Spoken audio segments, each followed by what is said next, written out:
Dear students, നമ്മൾ കഴിഞ്ഞ ക്ലാസ്സിൽ ഗുഡ്വില്ലുമായി ബന്ധപ്പെട്ട തിയറി ടോപ്പിക്സ് എല്ലാം കവർ ചെയ്തതാണ്. അവിടെ നമ്മൾ എന്തൊക്കെ പറഞ്ഞിട്ടുണ്ടായിരുന്നു? എന്താണ് ഗുഡ്വിൽ എന്ന് പറഞ്ഞിട്ടുണ്ടായിരുന്നു. എന്തൊക്കെ ഫാക്ടേഴ്സ് ആണ് ഗുഡ്വില്ലിനെ എഫക്റ്റ് ചെയ്യുന്നത് എന്നുള്ളത് നമ്മൾ നോക്കി. ഏതൊക്കെ സാഹചര്യത്തിലാണ് ഗുഡ്വിൽ നമ്മൾ കാൽക്കുലേറ്റ് ചെയ്യേണ്ടത് എന്നുള്ളതും കണ്ടു കഴിഞ്ഞു. ഇനി നമുക്ക് ഏതൊക്കെ മെത്തേഡാണ് ഗുഡ്വില്ലിൻ്റെ വാല്യൂഷന് വേണ്ടിയുള്ളത് എന്നാണ് നോക്കാനുള്ളത്. അപ്പോൾ നമുക്കൊന്ന് നോക്കാം. Different methods of valuation of goodwill. Since goodwill is an intangible asset, it is very difficult to accurately calculate its value. Various methods have been advocated for the valuation of goodwill of a partnership firm. Goodwill എന്ന് പറയുന്നത് നമുക്ക് എല്ലാവർക്കും അറിയാം അതെന്താണ്? It is an intangible asset. It is very difficult to accurately calculate its value. വളരെ ബുദ്ധിമുട്ടാണ് കറക്റ്റായിട്ട് അതിനൊരു വാല്യൂ പറയാൻ. നമുക്കൊരു മേശയ്ക്കോ കസേരയ്ക്കോ വില പറയും പോലെ കൃത്യമായിട്ട് എന്തിനു വില പറയാൻ പറ്റില്ല? ഗുഡ്വില്ലിന് വില പറയാനായിട്ട് പറ്റില്ല. Various methods have been advocated for the valuation of goodwill of a partnership firm. പല പല മെത്തേഡുകൾ ഈ ഗുഡ്വില്ല് കാൽക്കുലേറ്റ് ചെയ്യാനായിട്ട് പാർട്ട്ണർഷിപ്പ് ഓർഗനൈസേഷൻസ് ഉപയോഗിക്കുന്നുണ്ട്. Goodwill calculated by one method may differ from the goodwill calculated by another method. ഒരു മെത്തേഡിൽ calculate ചെയ്യുമ്പോൾ നമുക്ക് കിട്ടുന്ന റിസൾട്ട് ആയിരിക്കില്ല മറ്റൊരു മെത്തേഡിൽ കൂടി കാൽക്കുലേറ്റ് ചെയ്താൽ കിട്ടുന്നത്. സെയിം പ്രോഫിറ്റിനെയൊക്കെ ബേസ് ചെയ്ത് ചെയ്താൽ പോലും പല മെത്തേഡുകളിൽ ചെയ്ത് നമുക്ക് കിട്ടുന്ന ആൻസർ അല്ലെങ്കിൽ ഗുഡ്വിൽ എമൗണ്ട് വ്യത്യാസമുണ്ടായിരിക്കും. Hence the method by which goodwill is to be calculated may be specifically decided between the existing partners and the incoming partner. അതുകൊണ്ട് ഏറ്റവും നല്ലത് എന്താണ്? ഏത് മെത്തേഡിലാണ് ഗുഡ്വിൽ കാൽക്കുലേറ്റ് ചെയ്യേണ്ടത് എന്നുള്ളത് എക്സിസ്റ്റിംഗ് പാർട്ട്നേഴ്സും ഇൻകമിംഗ് പാർട്ട്നേഴ്സും തമ്മിൽ ഒരു ധാരണ ഉണ്ടാക്കി വെക്കുന്നതാണ് നല്ലത്. അല്ലെങ്കിൽ ഒരു എഗ്രിമെന്റ് ഉണ്ടാക്കി അല്ലെങ്കിൽ പാർട്ട്ണർഷിപ്പ് ഡീഡിൽ ഏത് മെത്തേഡ് ഓഫ് വാല്യൂഷൻ ആണ് നമ്മൾ ഗുഡ്വില്ലിന് വേണ്ടി ഫോളോ ചെയ്യുന്നത് എന്ന് കൃത്യമായിട്ട് രേഖപ്പെടുത്തുന്നതാണ് ഭാവിയിൽ ഒരു ഡിസ്പ്യൂട്ട് അല്ലെങ്കിൽ ഒരു പ്രശ്നം ഇല്ലാതിരിക്കാൻ നല്ല കാര്യം. Okay, the important methods of valuation of goodwill are as follows. പല മെത്തേഡ് ഉണ്ട് എന്ന് പറഞ്ഞു. അതിൽ ഏതൊക്കെയാണ് ഇമ്പോർട്ടൻ്റ് ആയിട്ടുള്ള മെത്തേഡ്സ് എന്നുള്ളത് നമുക്ക് നോക്കാം. ഒന്നാമത്തെ മെത്തേഡാണ് എന്ത്? Average profit method. അതായത് മുൻ വർഷങ്ങളിൽ കിട്ടിയിട്ടുള്ള പ്രോഫിറ്റിന്റെ ആവറേജ് എടുത്ത് അതിനെ ബേസ് ചെയ്തുകൊണ്ട് ഗുഡ്വിൽ കാൽക്കുലേറ്റ് ചെയ്യുന്ന രീതിക്കാണ് ആവറേജ് പ്രോഫിറ്റ് മെത്തേഡ് എന്ന് പറയുന്നത്. ഓക്കെ, രണ്ടാമത്തെ മെത്തേഡാണ് എന്ത്? Super profit method. ഓർഗനൈസേഷന് ഹ്യൂജ് എമൗണ്ട് ഓഫ് പ്രോഫിറ്റ് കിട്ടുന്ന വർഷങ്ങളിൽ അല്ലെങ്കിൽ അങ്ങനെയുള്ള ഓർഗനൈസേഷൻസ് ഫോളോ ചെയ്യുന്ന മെത്തേഡാണ് സൂപ്പർ പ്രോഫിറ്റ് മെത്തേഡ് എന്ന് പറയുന്നത്. അടുത്തത് എന്താണ്? Capitalisation method. ഇതാണ് മൂന്നെണ്ണം മെയിൻ സ്ട്രീം മെത്തേഡ്സ് എന്ന് പറയുന്നത്. പക്ഷേ ആവറേജ് പ്രോഫിറ്റ് മെത്തേഡിൽ തന്നെ ഒരു ഡിവിഷൻ ഉണ്ട്, സിമ്പിൾ എന്നും വെയ്റ്റഡ് എന്നുമായിട്ട്. അതുപോലെ സൂപ്പർ പ്രോഫിറ്റ് മെത്തേഡ് അതിന് ഡിവിഷൻ ഇല്ല. ദെൻ ക്യാപിറ്റലൈസേഷൻ മെത്തേഡ് വരുമ്പോൾ അവിടെ വീണ്ടും ഡിവിഷൻ ഉണ്ട്. ക്യാപിറ്റലൈസേഷൻ ഓഫ് ആവറേജ് പ്രോഫിറ്റും ഉണ്ട്, ക്യാപിറ്റലൈസേഷൻ ഓഫ് സൂപ്പർ പ്രോഫിറ്റും ഉണ്ട്. ഓക്കെ, അപ്പോൾ എന്തായാലും മെയിൻ ആയിട്ടുള്ള മൂന്ന് മെത്തേഡ്സ് ഓഫ് വാല്യൂഷൻ എന്ന് പറയുന്നത് ആവറേജ് പ്രോഫിറ്റ് മെത്തേഡും സൂപ്പർ പ്രോഫിറ്റ് മെത്തേഡും ക്യാപിറ്റലൈസേഷൻ മെത്തേഡുമാണ്. അപ്പോൾ ഇതിൽ നമുക്ക് ആവറേജ് പ്രോഫിറ്റ് മെത്തേഡ് എന്താണെന്ന് നമുക്കൊന്ന് നോക്കാം. It is based on the assumption that a new business will not be able to earn any profits during the first few years of its operations. ഇതൊരു അസംഷനെ ബേസ് ചെയ്താണ് ഈ ആവറേജ് പ്രോഫിറ്റ് മെത്തേഡ് നിലനിൽക്കുന്നത്. ഒരു organisation തികച്ചും പുതിയതാണെങ്കിൽ അവിടെ first വർഷങ്ങളിൽ നമുക്ക് എന്തുണ്ടാവില്ല? അവിടെ പ്രോഫിറ്റ് ഉണ്ടാവില്ല എന്നുള്ളൊരു അസംഷനാണ് നമ്മൾ കൺസിഡർ ചെയ്യുന്നത്. അപ്പോൾ പുതിയൊരു ഓർഗനൈസേഷൻ സ്റ്റാർട്ട് ചെയ്യുമ്പോൾ അതിലേക്ക് പാർട്ട്നേഴ്സ് എന്ത് കൊണ്ടുവരേണ്ട? ഗുഡ്വിൽ ഒന്നും കൊണ്ടുവരേണ്ട. കാരണം എന്താണ്? അവിടെ ആദ്യത്തെ വർഷങ്ങളിൽ പ്രോഫിറ്റ് ഉണ്ടാവില്ല എന്നാണ് ആവറേജ് പ്രോഫിറ്റ് മെത്തേഡാണ് നമ്മൾ യൂസ് ചെയ്യുന്നതെങ്കിൽ നമ്മൾ എടുക്കേണ്ട assumption. Hence the person who purchases a running business must pay in the form of goodwill a sum which is equal to the profits he is likely to receive for the first few years. ഇവിടെ എന്ത് ചെയ്യണം? ഒരു running business ആണ് ഒരാൾ വാങ്ങിക്കുന്നതെങ്കിൽ അവിടെ എന്തുണ്ടായി തുടങ്ങിയിട്ടുണ്ടാവും? Profit ഉണ്ടായി തുടങ്ങിയിട്ടുണ്ടാവും അല്ലേ? നഷ്ടത്തിലുള്ള ഒരെണ്ണം പോയി വാങ്ങിക്കില്ലല്ലോ. അപ്പോൾ ഓൾറെഡി അവിടെ ലാഭം കിട്ടി തുടങ്ങിയിട്ടുണ്ട്. അതുകൊണ്ട് ആ സമയങ്ങളിൽ അങ്ങനെയുള്ള ആളുകൾ അല്ലെങ്കിൽ അങ്ങനെയുള്ള സ്ഥാപനങ്ങൾ വാങ്ങിക്കുന്ന ആളുകൾ എന്ത് ചെയ്യേണ്ടി വരും? അവർ ഗുഡ്വില്ലിൻ്റെ ഒരു എമൗണ്ട് കൊണ്ടുവരേണ്ടതായിട്ട് വരും. അത് എങ്ങനെയായിരിക്കും? കഴിഞ്ഞ കുറച്ച് വർഷങ്ങളിലുള്ള പ്രോഫിറ്റിനെ ബേസ് ചെയ്ത് ഇനി വരാൻ പോകുന്ന വർഷങ്ങളിലെ ഫ്യൂ ഇയേഴ്സിന്, അതായത് ആ വർഷങ്ങളിൽ അധികം പ്രോഫിറ്റ് ഉണ്ടാവില്ല എന്നാണ് ഈ വരുന്ന ആൾ അസ്യൂം ചെയ്യുന്നത്. അങ്ങനെ ആ ഒരു ഫസ്റ്റ് ഫ്യൂ ഇയേഴ്സിലേക്കുള്ള പ്രോഫിറ്റിന്റെ മുൻ വർഷങ്ങളിലെ പ്രോഫിറ്റിനെ ബേസ് ചെയ്ത് കുറച്ച് വർഷത്തേക്ക് വേണ്ടി നമ്മൾ എന്ത് കണ്ടുപിടിക്കുന്നു? ഗുഡ്വിൽ കണ്ടുപിടിക്കുന്നു. അതാണ് എന്ത് ആവറേജ് പ്രോഫിറ്റ് മെത്തേഡ് എന്ന് പറയുന്നത്. അപ്പോൾ ഓൾറെഡി പുതിയൊരു ബിസിനസ് ആണെങ്കിൽ നമുക്ക് ഗുഡ്വില്ലിന്റെ കാൽക്കുലേഷൻ വരില്ല.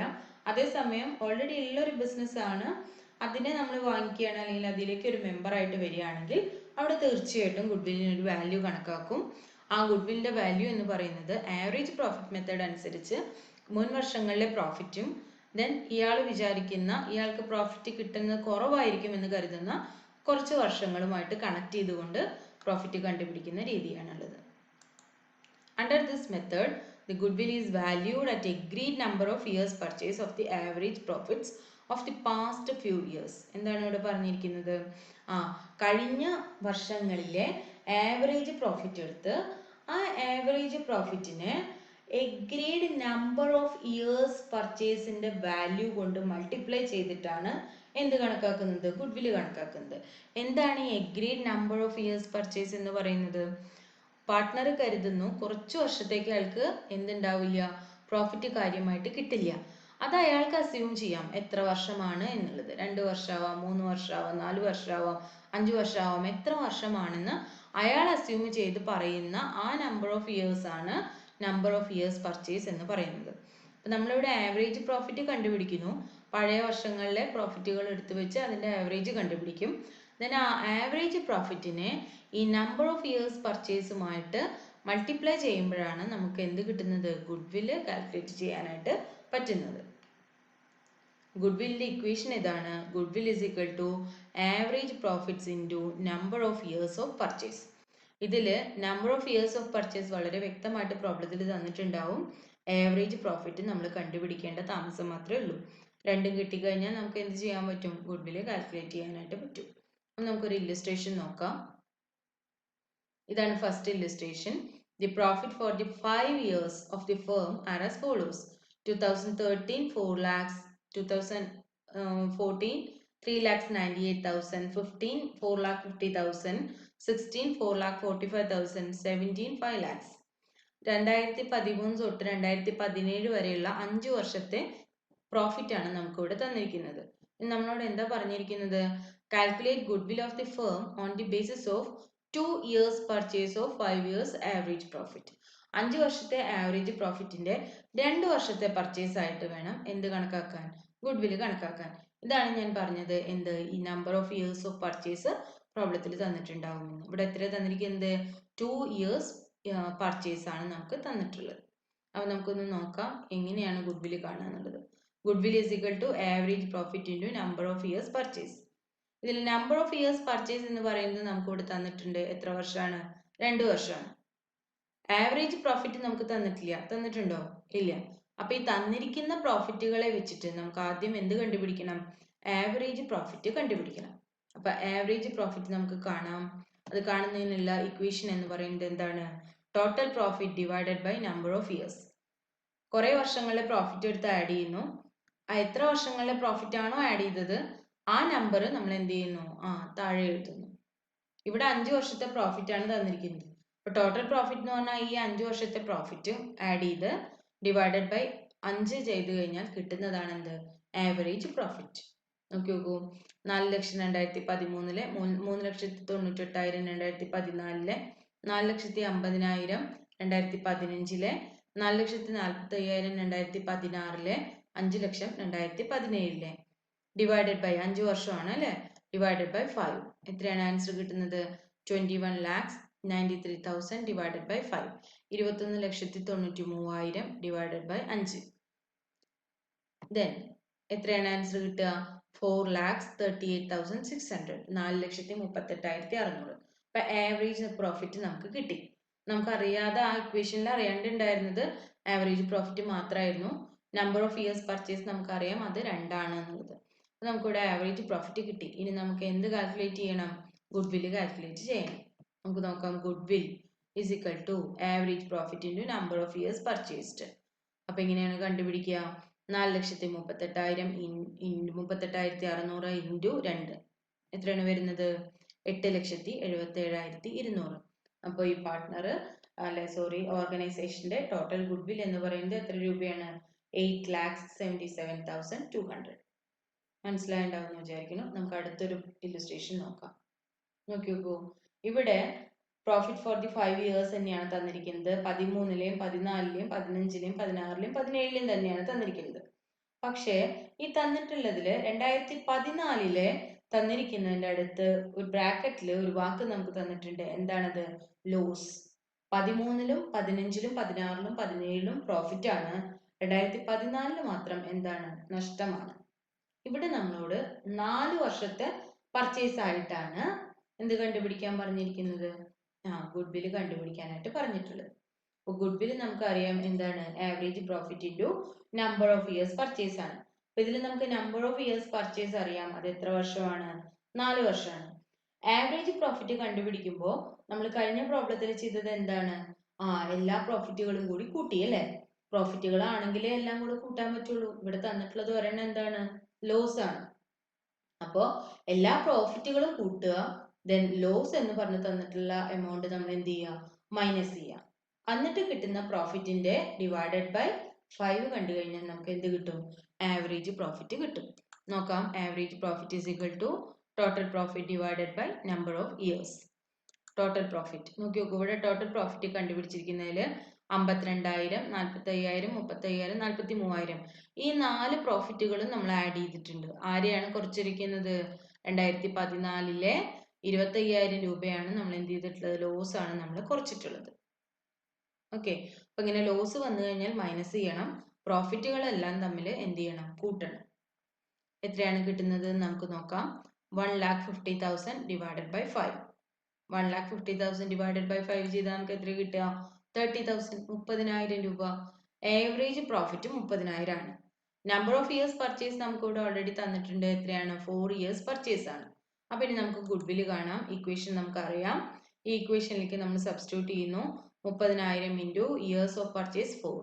30,000 ഇൻറ്റു 4 ഇസ് ഈക്വൽ ടു 1,20,000. 1,20,000 ആണ് ഈ പ്രോബ്ലത്തിലത്തെ എന്തെന്ന് പറയുന്നത്? ഗുഡ്വിൽ എന്ന് പറയുന്നത്. ഇവിടെ ഒറ്റ കാര്യം മാത്രമാണ് വ്യത്യാസം. കഴിഞ്ഞ പ്രോബ്ലത്തിനെ ബേസ് ചെയ്ത് ഉണ്ടായിരുന്നത് എന്താണ്? ഒരു വർഷം നമുക്ക് ലോസ് ആണ് വന്നിട്ടുള്ളത്. അപ്പൊ ആ ലോസ് നമ്മൾ എന്ത് ചെയ്തു? മൈനസ് ചെയ്തു. ഇങ്ങനെ നിങ്ങൾക്ക് തരുന്ന പ്രോബ്ലത്തിൽ ലോസ് ഉണ്ടെങ്കിൽ അത് എന്ത് ചെയ്ത് കളയണം? മൈനസ് ചെയ്ത് കളയണം. ഓക്കെ, ഇനി നമുക്ക് നോക്കാം അടുത്തൊരു ഇല്ലസ്ട്രേഷൻ കൂടി. ഇല്ലസ്ട്രേഷൻ നമ്പർ 3 എന്താണ് പറഞ്ഞിരിക്കുന്നത്? ഗുഡ്വിൽ കാൽക്കുലേറ്റ് ചെയ്യാനാണ്. 3 വർഷത്തെ പർച്ചേസ് ആയിട്ടാണ് കാൽക്കുലേറ്റ് ചെയ്യേണ്ടത്. 5 വർഷത്തെ പ്രോഫിറ്റ് തന്നെയാണ് ഇവിടെയും തന്നിട്ടുള്ളത്. 15, 16, 17, 18, 19 അങ്ങനെ 5 വർഷമാണ് തന്നിരിക്കുന്നത്. ഇനി അവിടെ നമുക്ക് ഒരു അഡീഷണൽ ആയിട്ട് ഒരു ഐറ്റം തന്നിട്ടുണ്ട്. On 1st March 2017 a fire broke out which resulted into a loss of rupees 1 lakh. 1 ലക്ഷത്തിന്റെ നഷ്ടമുണ്ടായി. അപ്പൊ നിങ്ങൾക്ക് ഈ പ്രോബ്ലം നോക്കിയാൽ തന്നെ അറിയാം. ഇവിടെ എന്താണ്? എല്ലാ വർഷങ്ങളിലും നല്ല പ്രോഫിറ്റ് ഉണ്ട്. 2017 മാത്രം 50,000 രൂപയെ പ്രോഫിറ്റ് കിട്ടിയിട്ടുള്ളൂ. ആ വർഷം എന്തുണ്ടായി? ഒരു ഫയർ, ഒരു ചെറിയ തീപിടുത്തം ഉണ്ടായി. ആ തീപിടുത്തത്തിന്റെ നഷ്ടം 1 ലക്ഷം വന്നു. അതുകൊണ്ടാണ് ഈ പ്രോഫിറ്റ് എന്ത് ചെയ്തത്? കുറഞ്ഞു പോയിട്ടുള്ളത്. നമുക്ക് കണക്കാക്കേണ്ടതിൽ വ്യത്യാസമൊന്നുമില്ല. Goodwill is equal to average profit into number of years purchase. ഇനി ഞാനൊരു കാര്യം ചോദിക്കട്ടെ, ഈ ലോസ് എല്ലാ വർഷവും കൃത്യമായിട്ട് വരുന്ന ലോസ് ആണോ? അല്ല അല്ലേ? ഇത് ഈ വർഷം മാത്രം സംഭവിച്ചിട്ടുള്ള ലോസ് ആണ്. അതുകൊണ്ട് ഇതൊരു നോർമൽ ലോസ് അല്ല, പകരം എന്ത് ലോസ് ആണ്? അബ്നോർമൽ ലോസ് ആണ്. ഇങ്ങനെ അബ്നോർമൽ ലോസ് വന്നു കഴിഞ്ഞാൽ നമ്മൾ ഗുഡ്വിൽ കണക്കാക്കുമ്പോൾ ആ വർഷത്തെ ലോസ് കണക്കാക്കേണ്ട കാര്യമില്ല. 2017 50,000 രൂപയാണ് നമുക്ക് പ്രോഫിറ്റ് വന്നുള്ളൂ എന്ന് പറഞ്ഞാൽ അതിന്റെ കാരണം അബ്നോർമൽ ലോസ് ആയ 1 ലക്ഷം രൂപയാണ്. ഈ അബ്നോർമൽ ലോസിനെ നമ്മൾ ആരുടെ കൂടെ കൂട്ടുന്നു? 2017 പ്രോഫിറ്റിന്റെ കൂടെ കൂട്ടുന്നു. അബ്നോർമൽ ലോസ് 1 lakh ആണ്, അത് ഇതിന്റെ കൂടെ ചേർത്തു. അപ്പൊ എത്ര കിട്ടി? 1,50,000. ഈ ഫയർ ഉണ്ടായിരുന്നില്ലെങ്കിൽ 2017 1,50,000 രൂപ എന്തുണ്ടായേനെ? പ്രോഫിറ്റ് ഉണ്ടായേനെ. ഈ ഫയർ എന്ന് പറയുന്ന അബ്നോർമൽ ലോസ് വന്നതുകൊണ്ടാണ് ആ പ്രോഫിറ്റ് ഇല്ലാതിരുന്നത്. അതുകൊണ്ട് തന്നെ അബ്നോർമൽ ലോസ് നമ്മൾ കൺസിഡർ ചെയ്യില്ല. നല്ലോണം ശ്രദ്ധിക്കണം. അബ്നോർമൽ ലോസ് നമ്മൾ ഒരു കാരണവശാലും കൺസിഡർ ചെയ്യില്ല. അബ്നോർമൽ ലോസ് ഉണ്ടെങ്കിൽ ആ എമൗണ്ട് നമ്മൾ എന്ത് ചെയ്യണം? ആ വർഷത്തെ പ്രോഫിറ്റിന്റെ കൂടെ ആഡ് ചെയ്യണം. മനസ്സിലായിട്ടുണ്ടാവുമെന്ന് വിചാരിക്കുന്നു. ഇനി നമുക്ക് ഇതിൽ സാധാരണ പോലെ എന്ത് കണ്ടുപിടിക്കാം? ആവറേജ് പ്രോഫിറ്റ് കണ്ടുപിടിക്കാം. എങ്ങനെ കണ്ടുപിടിക്കാം? ആവറേജ് പ്രോഫിറ്റ് എന്ന് പറയുന്നത് ഈ 5 വർഷത്തെ പ്രോഫിറ്റിന്റെ ടോട്ടലാണ്. ശ്രദ്ധിക്കണം, ഈ total profit divided by number of years എടുക്കുന്ന ടോട്ടൽ പ്രോഫിറ്റിൽ 50,000 അല്ല എടുക്കേണ്ടത്, മറിച്ച് എത്രയാണ്? 1,50,000 ആണ്. നമുക്ക് നോക്കി നോക്കാം. നോക്കി നോക്കൂ, 2 ലക്ഷം ആദ്യത്തെ വർഷത്തെ, 1,70,70,000 രണ്ടാമത്തെ വർഷത്തെ, മൂന്നാമത്തെ വർഷം 50,000 അല്ല, മറിച്ച് അബ്നോർമൽ ലോസും കൂടെ ആഡ് ചെയ്തിട്ടുള്ള 1,50,000. കാരണം ഇതാണ്, നോർമലി വരുന്ന ലോസ് അല്ല, ആ വർഷം അൺഎക്സ്പെക്റ്റഡ് ആയിട്ട് വന്നതാണ്. അങ്ങനെയുള്ള ലോസുകൾ നമ്മൾ ഗുഡ്വിൽ കാൽക്കുലേറ്റ് ചെയ്യുമ്പോൾ ആവറേജ് പ്രോഫിറ്റിൽ നമ്മൾ കുറയ്ക്കാറില്ല, അത് അതിൻ്റെ കൂടെ കൂട്ടുകയാണ് പതിവ്. ദെൻ നെക്സ്റ്റ് ഇയറിലെ പ്രോഫിറ്റ് ആഡ് ചെയ്തു, ഡിവൈഡഡ് ബൈ 5. എത്രയാണ് നമുക്ക് ആൻസർ കിട്ടുന്നത്? 8,50,000 ഡിവൈഡഡ് ബൈ 5, 8,50,000 ഡിവൈഡഡ് ബൈ 5 എത്ര കിട്ടും? 1,70,000, 1,70,000. ഇതാണ് ആവറേജ് പ്രോഫിറ്റ്. കഴിഞ്ഞോ നമ്മുടെ പ്രോബ്ലം? ഇല്ല. നമ്പർ ഓഫ് ഇയേഴ്സ് പർച്ചേസ് നമുക്ക് ഇവിടെ തന്നിട്ടുണ്ട്. എത്രയാണ്? 3 ഇയേഴ്സ് പർച്ചേസ് ആണ്. ഇപ്പോൾ നമ്മൾ ആവറേജ് പ്രോഫിറ്റും കൂടെ കണ്ടുപിടിച്ചു. ഇനി നമുക്ക് എന്ത് കാണണം? ഗുഡ്വിൽ കാണണം. ഇക്വേഷൻ നമുക്കറിയാം, average profit into number of years purchased.